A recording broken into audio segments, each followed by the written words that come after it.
sebelah saudara, bilang begini, kamu orang yang dikasihi Tuhan, bilang ya. Ya, kasih mungkin lama gak ketemu,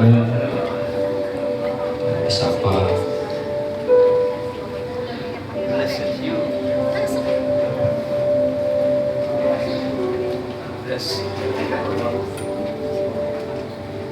Tadi waktu kita nyembah, saya benar-benar merasakan bahwa Tuhan tuh baik, amin ya. Saudara setuju Tuhan tuh baik? Amin ya. Nah saudara-saudara, kita masih tetap dalam tema kita, yaitu Aku Cinta Firman ya. Jadi saudara-saudara, saya rindu saudara sebagai jemaat di KCC, kita menjadi orang yang suka untuk belajar, amin. Suka untuk merenungkan firman Tuhan. Nah, suka untuk kita tinggal di dalam firman Tuhan, karena firman Tuhan adalah Allah sendiri, amin. Nah, kita langsung mulai saja karena waktu saya terbatas. Saudara, saya akan review khotbah saya di minggu yang pertama. Boleh minta tolong slide-nya dikeluarkan.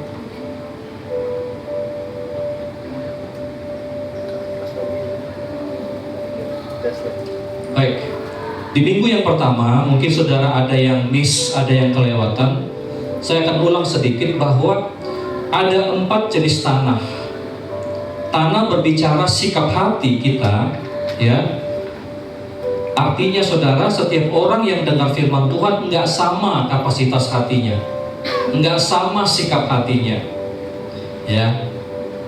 Nah saudara, sikap hati seseorang dalam perjalanan hidupnya itu akan terlihat nanti. Terlihat bagaimana dia memperlakukan kebenaran firman Tuhan. Kita akan melihat jadi apa di depan, saudara ya. Nah, saudara, yang saya sampaikan 2 minggu yang lalu, bahwa jenis tanah yang pertama adalah mereka, atau sikap hati yang pertama, ketika benih ditabur, saudara lihat, burung itu ngambil. Seperti orang yang di pinggir jalan. Ketika burung ngambil, saudara, maka firman Tuhan tidak ada. Jadi benih ini firman Tuhan ya. Firman Tuhan gak ada yang tertanam gitu. Boro-boro masuk di tanah, masih di atas tanah, sudah diambil benihnya, betul ya?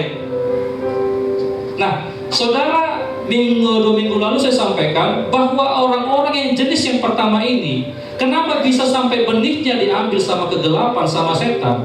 Kenapa sampai benihnya nggak masuk? Kenapa nggak sampai meresap di hatinya? Ternyata saudara, benihnya itu diambil setan karena tidak mengerti. Katakan nggak mengerti.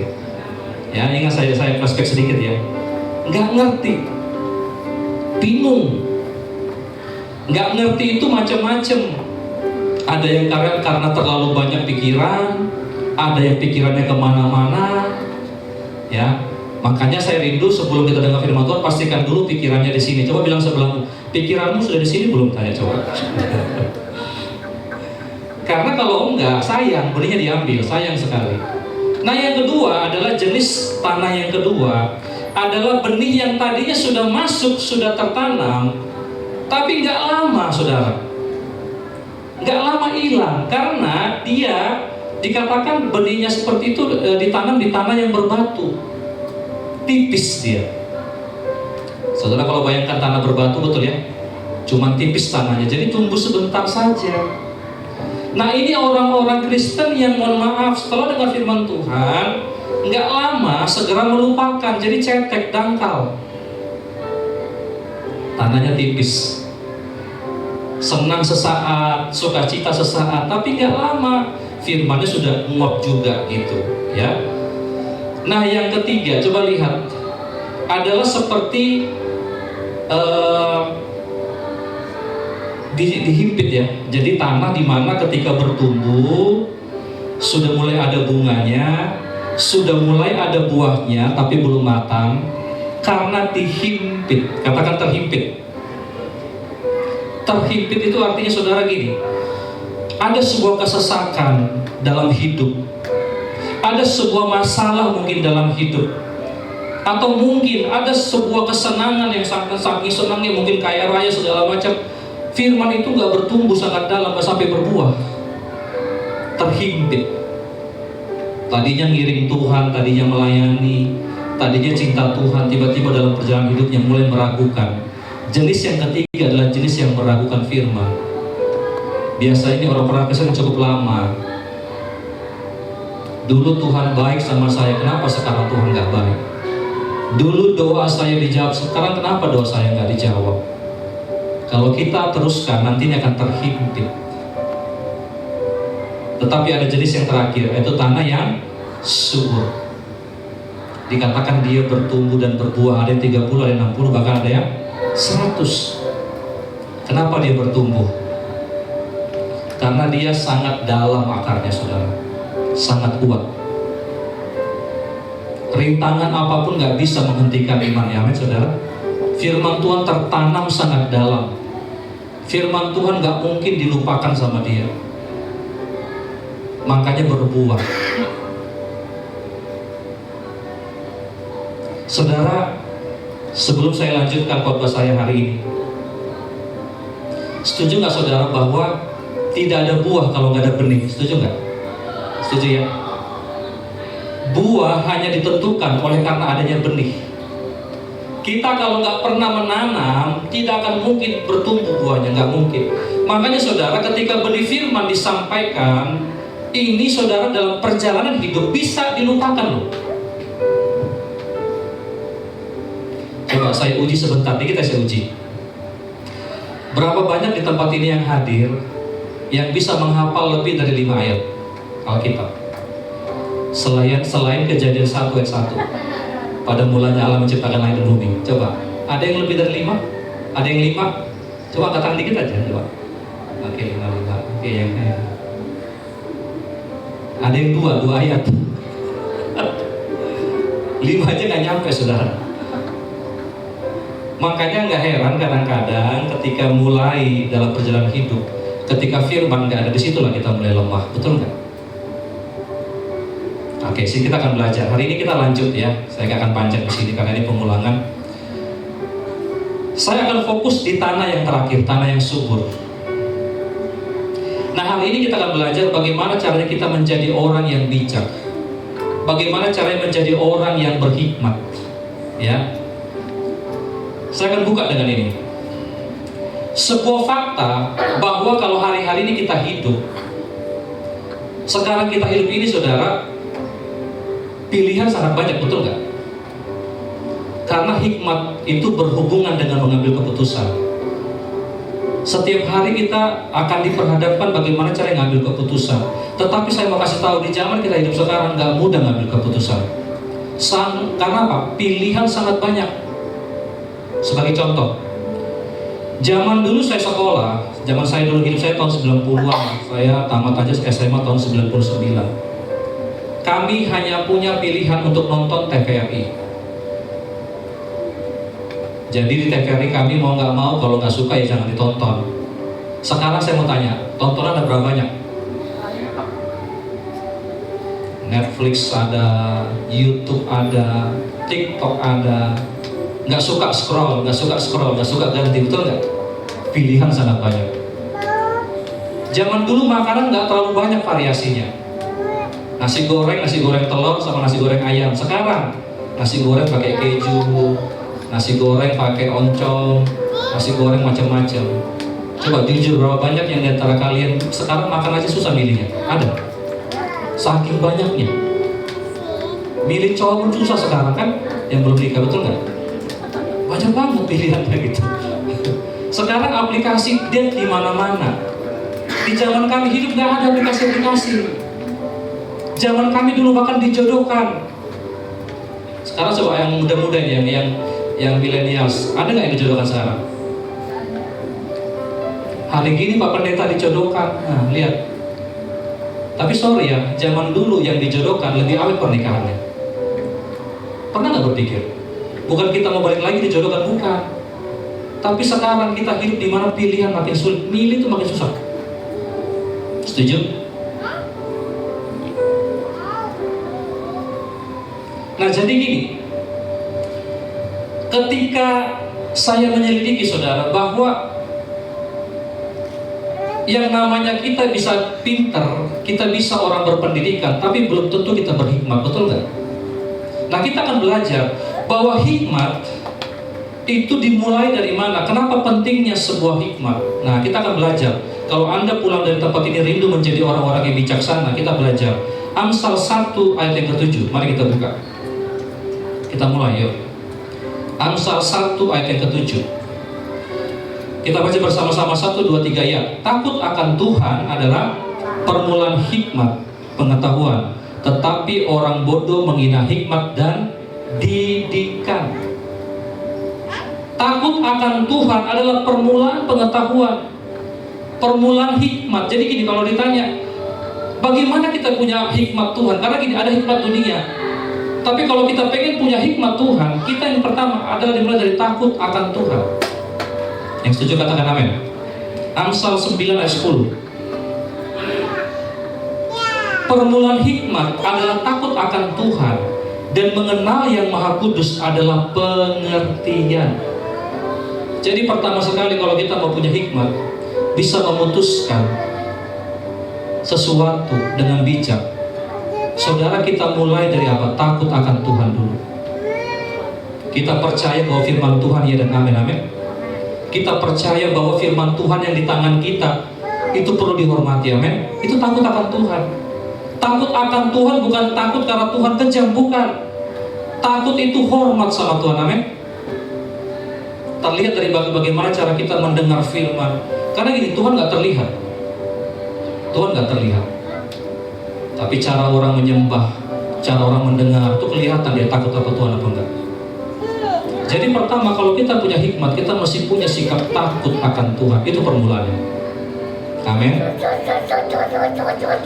Karena kemarin saya ngobrol-ngobrol ya sama istri. Zaman sekarang ini orang selingkuh banyak banget. Bahkan tetangga kami yang kalian nggak kenal, jadi saya nggak apa-apa kasih tahu tetangga kami. Saya kaget tadi mau berangkat gereja, cerita, Pak, mereka udah setahun nggak omongan, dan sekarang mereka mau cerai, anaknya 3. Kenapa cerai? Nah, dilihat. Soalnya suaminya sudah nggak menafkahi lagi, Pak. Semua kebetulan istrinya adalah anaknya yang punya rumah. Semua istrinya, Pak. Suaminya bodo amat. Bukan hanya nggak nafkahi, Pak, ngecek HP. Terus dicek. Anak saya sampai nggak kuat, nggak tahan, minimal kamu kasihlah sesuatu begitu. Masa kamu lepas tangan, bla bla bla bla.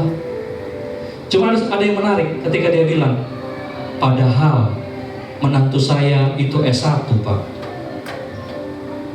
Orang pintar belum tentu berhikmat, betul gak? Orang pintar belum tentu bijak.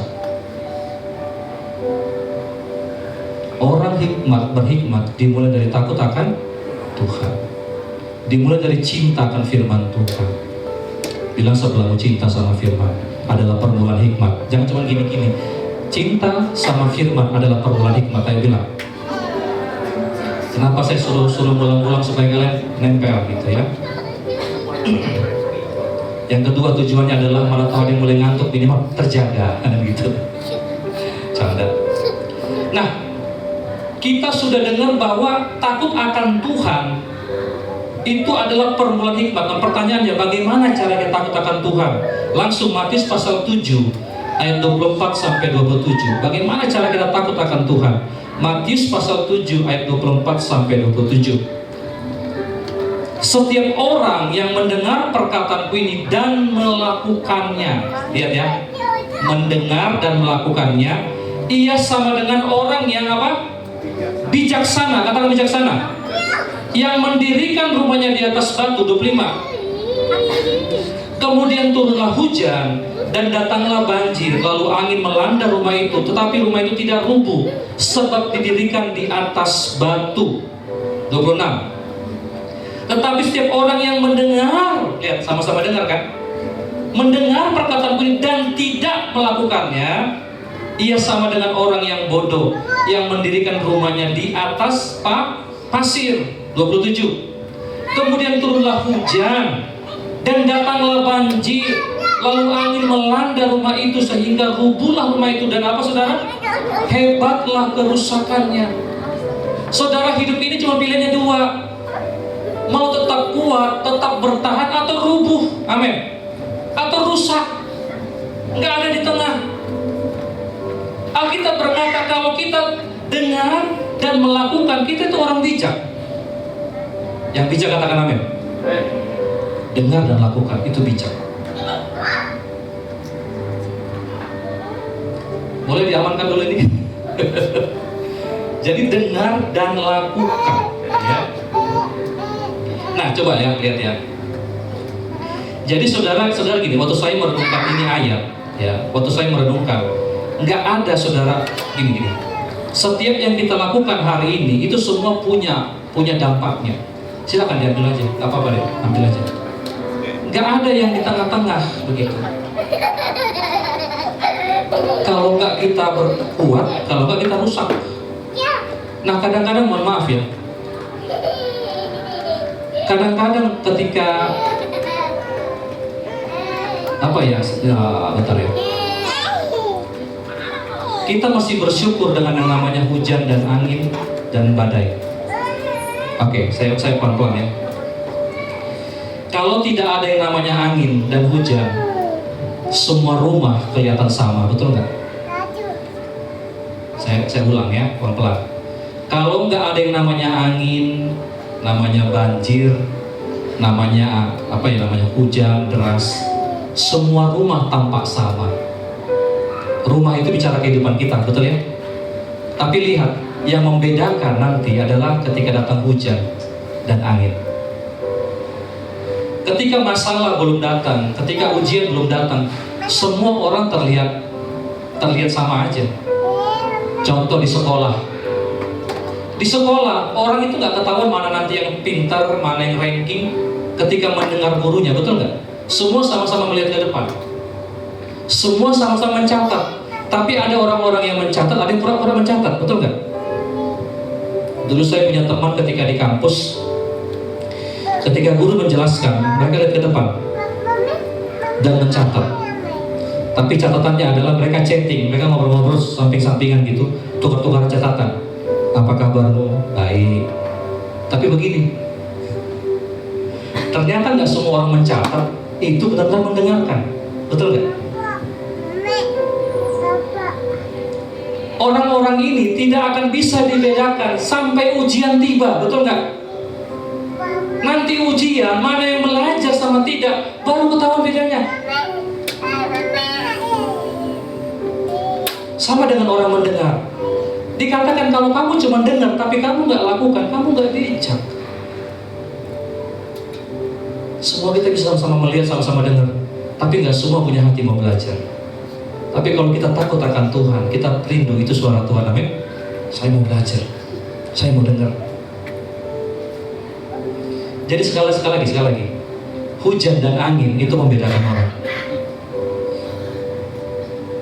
Ada orang-orang yang, mohon maaf saudara, tadi kemarin kami juga bahas.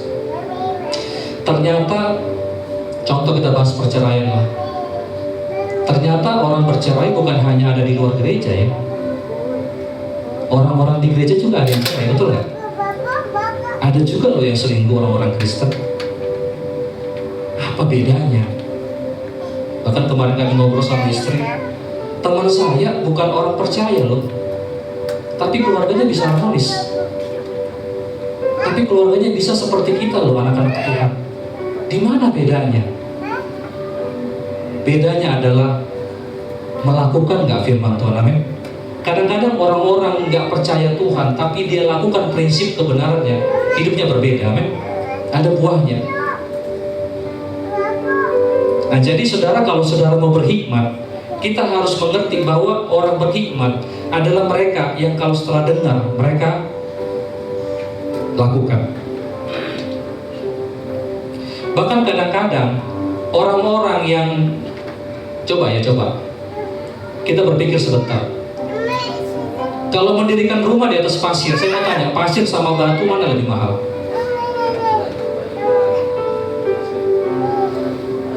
Batu. Kadang-kadang orang-orang yang sungguh-sungguh dalam Tuhan, sungguh-sungguh dengar firman, sungguh-sungguh melakukan, terlihat lebay. Terlihat lebay. Apa sih kamu minggu catat khotbah? Apa sih kamu hom-homan bahas-bahas firman? Ngapain sih? Terlihat lebay. Tapi lihat nanti ketika hujan datang, angin datang, orang-orang yang gak ngapa-ngapain, kelihatan kondisi kehidupannya pada akhirnya rusak. Bahkan rusaknya hebat, karena di atas pasir.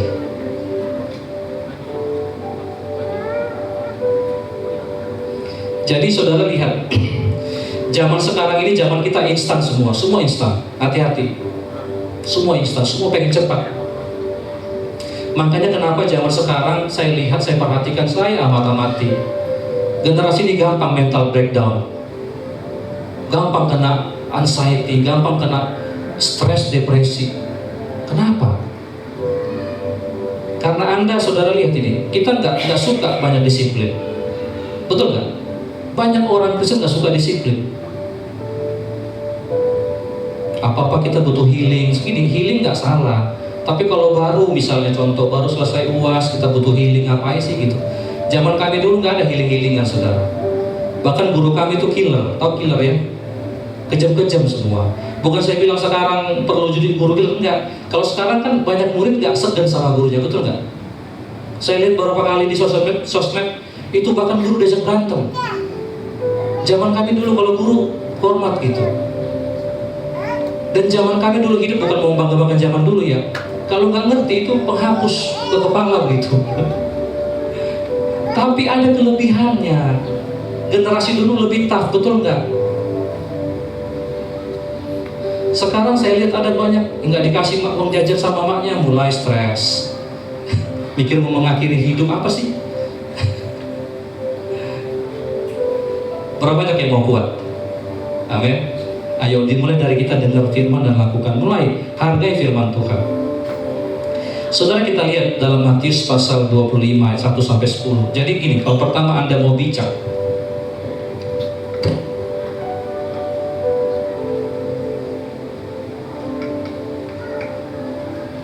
kita harus dengar dan lakukan.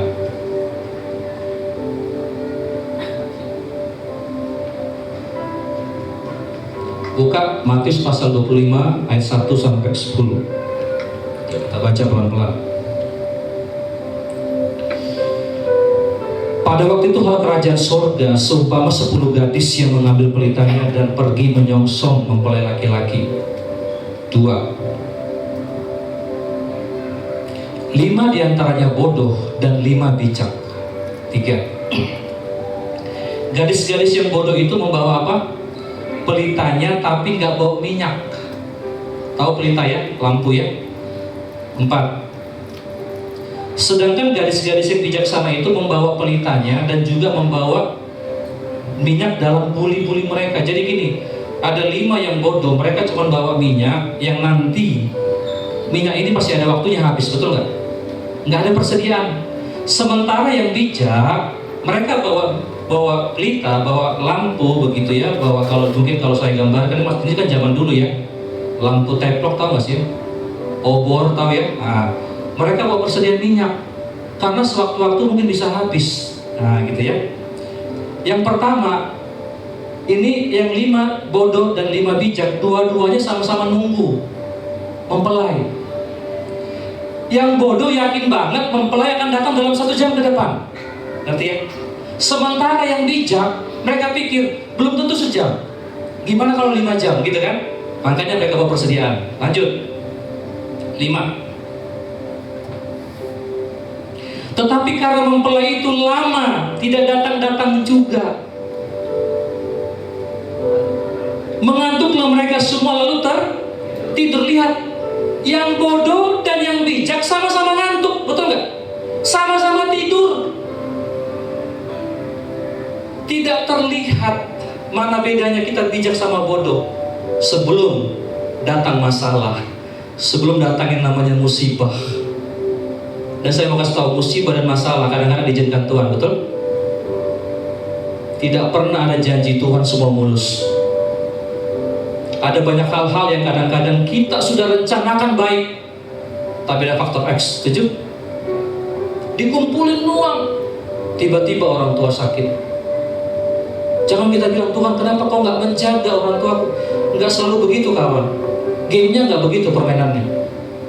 Alkitab bilang kadang-kadang gini, semua rumah kena hujan, semua rumah kena angin, semua rumah kena yang namanya banjir, termasuk rumah orang benar. Amin. Contoh, kita bisa nggak kehilangan orang tua kita? Bisa. Bisa nggak kita kehilangan orang yang kita kasih? Bisa. Tapi ada banyak orang yang ketika kena itu nggak siap, nggak sanggup. Lanjut. 6. Waktu tengah malam terdengarlah suara orang berseru, mempelai datang, song-songlah dia. 7. Gadis-gadis itu pun bangun semuanya lalu membereskan pelita mereka. Nah lihat, yang bodoh dan bijak sama-sama bangun. 8. Gadis-gadis yang Gadis-gadis yang bodoh berkata kepada gadis-gadis yang bijaksana, berikanlah kami sedikit dari minyakmu itu, sebab pelita kami hampir di mana-mana. Rata-rata orang yang gak siap-siap pasti akan last minute akan cari, betul nggak? Contoh di kampus dulu, yang nggak belajar, yang nggak dengar guru mulai cari catatan, nggak, betul nggak? Minta lu catat, kemarin aku nggak dengar. Nih ya, kadang-kadang kita ini orang gereja, waktu dengar firman Tuhan, kadang-kadang aduh dengar dan tidak, nggak mau nyatet. Tiba-tiba datang masalah. Kemarin pendeta yang tanggal sekian itu apa ya? Buat banyak, aku butuh banget itu firman Tuhan. Nah, boleh nyari. Kalau nyari di last minute itu kata Alkitab orang yang bodoh. Siapa yang bijak? Tinggal 2. Nggak, minimal kita belajar, amin ya. Jangan persiapan last minute. Ini bicara tentang kedatangan Tuhan, ya. Nanti pun akhir zaman seperti itu. Ada orang siapa, ada enggak? Nah, tapi kita akan persiapkan, ya. 9. Tetapi jawab gadis-gadis yang bijaksana itu, tidak, nanti gak cukup untuk kami dan untuk kamu. Lebih baik kamu pergi kepada penjual minyak dan beli di situ. 10. Akan tetapi waktu mereka sedang pergi untuk membelinya, datanglah mempelai itu dan mereka yang telah siap sedia masuk bersama-sama dengan dia ke ruang perjamuan kawin, lalu pintu ditutup. Singkat cerita, yang bodoh gak bisa masuk. Sekali lagi, yang bodoh dan bijak akan terlihat sama sampai mempelai datang.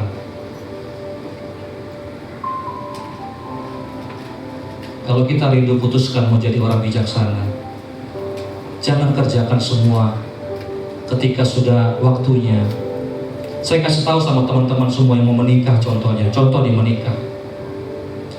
Jangan sibuk nanti akan belajar tentang apa hukum-hukum Tuhan dalam pernikahan. Baru sibuk mau cari buku ketika pernikahan sudah tiba. Siapkan jauh-jauh hari, amin.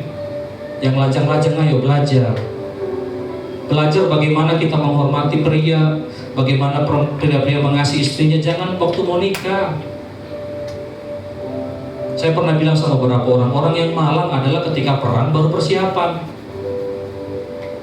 Jadi poin yang kedua, orang bijak adalah orang yang bisa mengantisipasi, amin.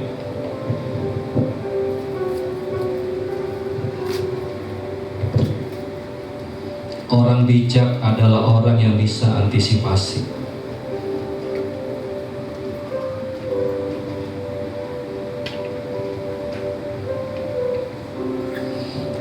Kenapa kita dengar firman Tuhan hari Minggu?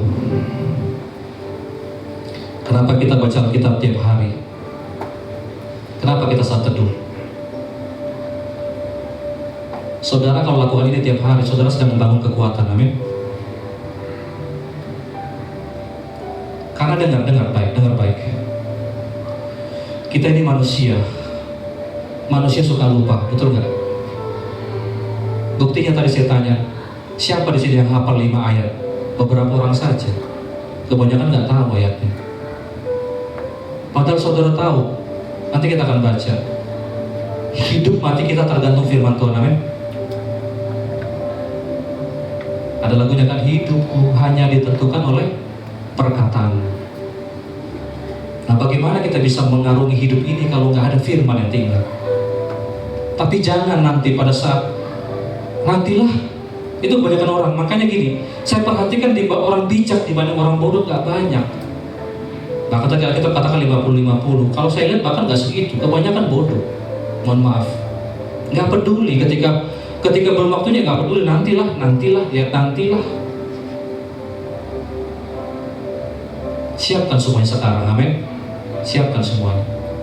Yang ingin punya anak, siapkan untuk punya anak. Siapkan semuanya, jauh-jauh hari siapkan.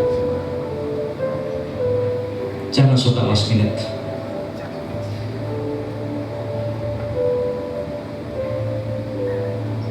Nah, kalau dilihat saudara, orang bijak dan orang bodoh ini saudara, orang-orang yang benar-benar mau jadi bijaksana saudara, terlihat dari bagaimana mereka memperlakukan firman. Tadi kan sudah disampaikan, orang bijak itu mereka dengar, mereka lakukan. Nah, yang pertama sekali dengar dan lakukan, baru berbuah.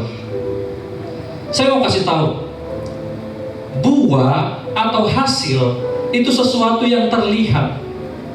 Sebagai contoh, keberhasilan itu adalah sesuatu yang terlihat dengan mata kepala kita, betul nggak?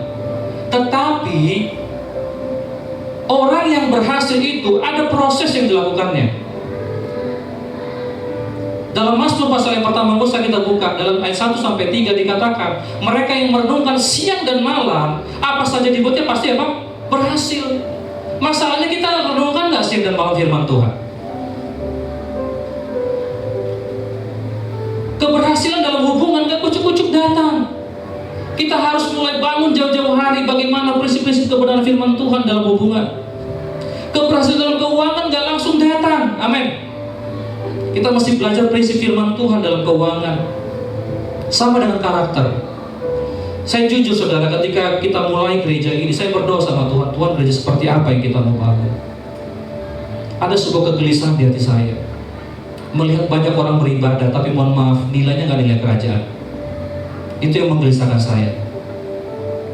Ibadah jago banget, tapi mohon maaf Bu, kalau bisa bicara buah, nggak ada buahnya kadang-kadang. Saya gelisah melihat orang-orang kalau bekerja di kantor, dia nggak prestasi.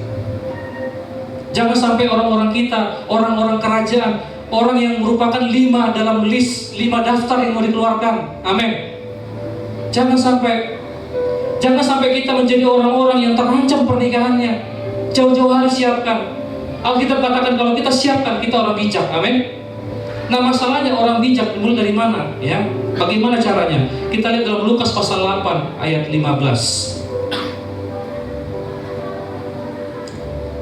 Yang jatuh di tanah yang baik. Nah, ini dalam versi yang lain ya. Kalau tadi kita baca Matius, sekarang kita Lukas.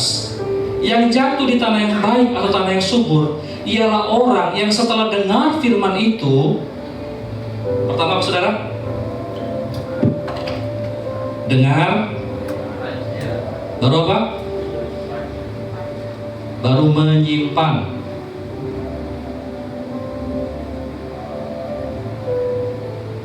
Baru apa? Mengeluarkan buah dalam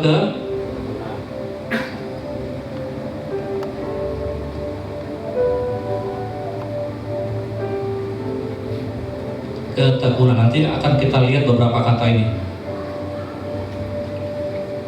Dengar, simpan, tekun, baru ada buah. Jadi gini, sama kayak kita menanam pohon, menanam satu pohon, buah itu ada di ujung.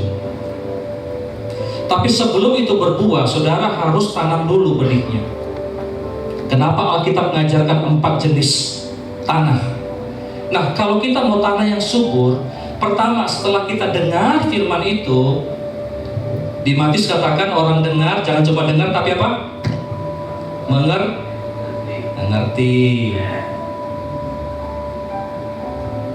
Bagaimana cara kita mengerti? Saya sampaikan di minggu pertama, orang yang mengerti harus haga, betul nggak? Belajar merenungkan. Kalau dengar, jangan cuma sekedar dengar. Dalam 1 bulan ini kita lagi belajar di home.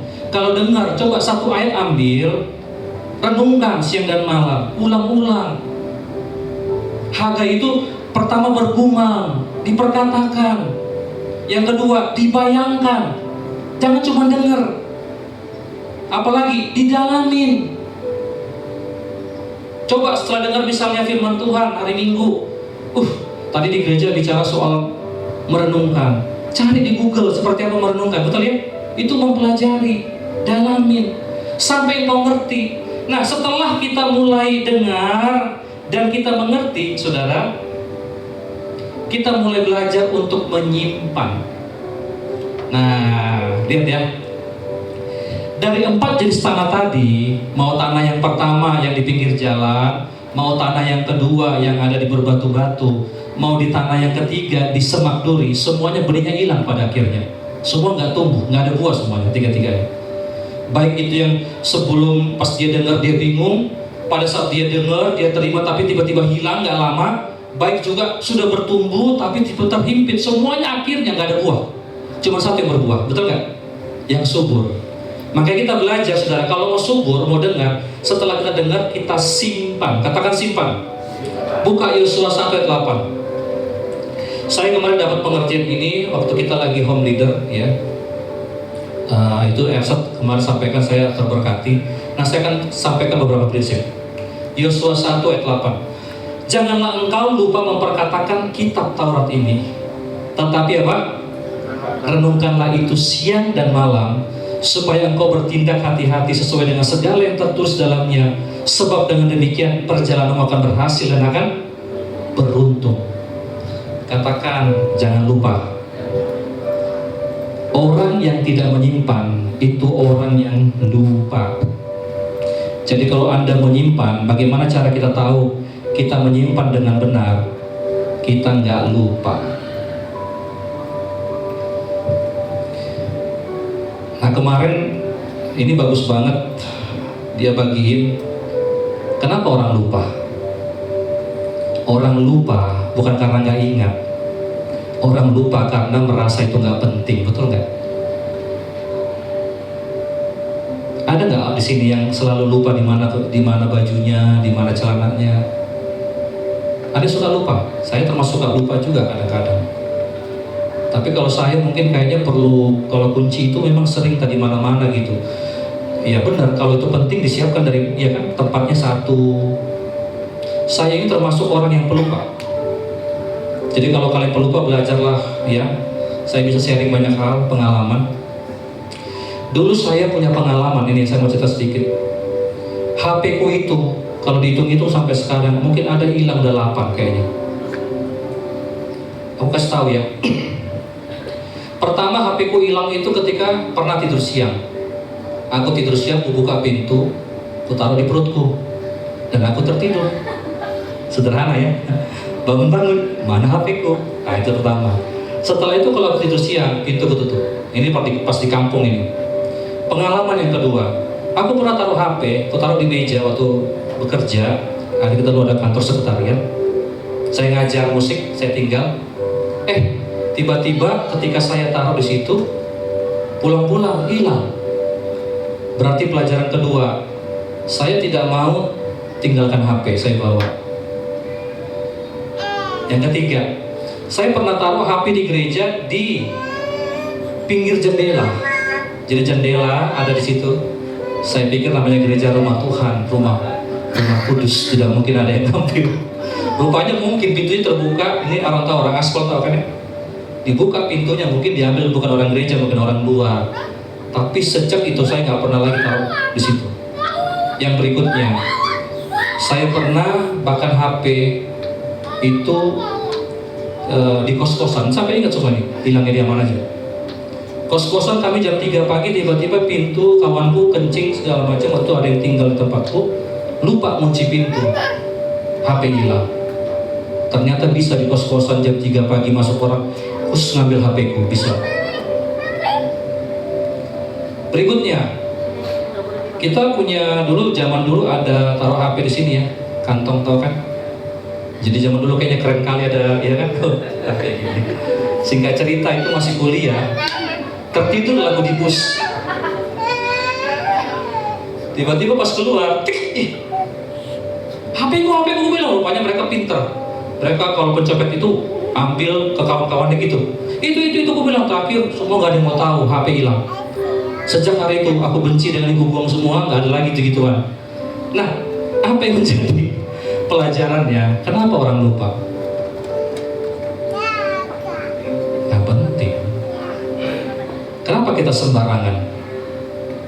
Gini, kalau coba kita belajar sebentar. Kalau kalian bolak-balik lupa dalam hal yang sama, besar kemungkinan kalian nggak pay attention di situ. Karena sejak saat kehilangan semua HP-ku, dan puji Tuhan berapa tahun terakhir, 3 tahun atau 4 tahun terakhir, 5 tahun terakhir, HP gak pernah hilang lagi.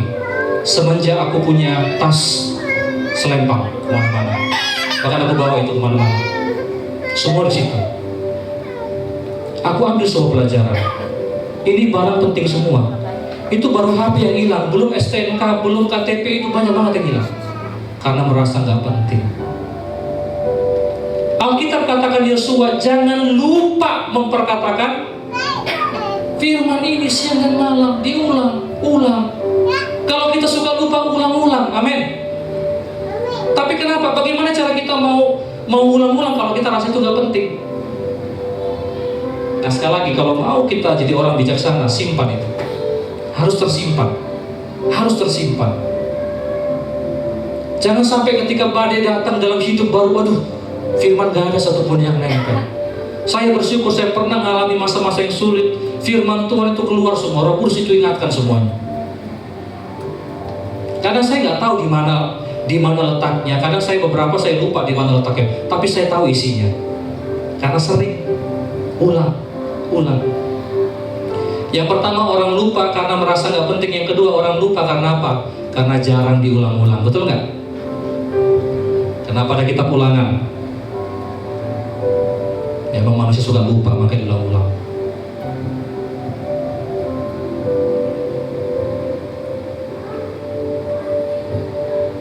Jangan engkau lupa. Supaya engkau bisa bertindak hati-hati sesuai dengan segala yang tertulis. Karena dengan demikian perjalanan akan berhasil dan akan beruntung. Saya merenungkan itu sudah lama sekali. Kita sungguh-sungguh kita memperhatikan firman Tuhan itu, kata per kata. Tuhan janji, saudara, itu gak mungkin akan diingkari, gak mungkin. Tuhan kita adalah Tuhan yang pegang perjanjian. Makanya kenapa Alkitab kita ada perjanjian lama dan perjanjian baru?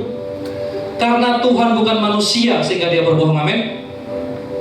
Makanya simpan firman Tuhan, simpan. Yang terakhir, setelah kita mulai dengar, kita simpan. Nah, keluarkan buah dalam ketekunan. Katakan tekun. Katakan tekun. Nanam toge aja saudara nggak bisa bertumbuh dalam 1 bulan, betul nggak? Toge itu nggak tahu ya berapa lama toge ya? Seminggu lebih cepat. Tetapi kalau saudara nanam yang namanya durian, itu nggak bisa dalam 2 minggu, betul nggak? Siapa sih di petani durian? Butuh tahunan. Kelapa sawit butuh tahunan. Kita nggak mungkin lakukan sekarang tiba-tiba kucuk langsung berhasil, nggak mungkin. Semua butuh waktu, amin. Saya sudah berusaha bang, tapi saya belum. Iya, terus lakukan firman.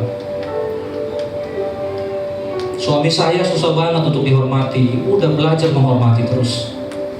Lakukan bagianmu. Istri saya nggak ngerti pak mengasihi, lakukan bagian. Firman Tuhan nggak mungkin bohong, amin. Apa yang kau tabur akan kau tuai.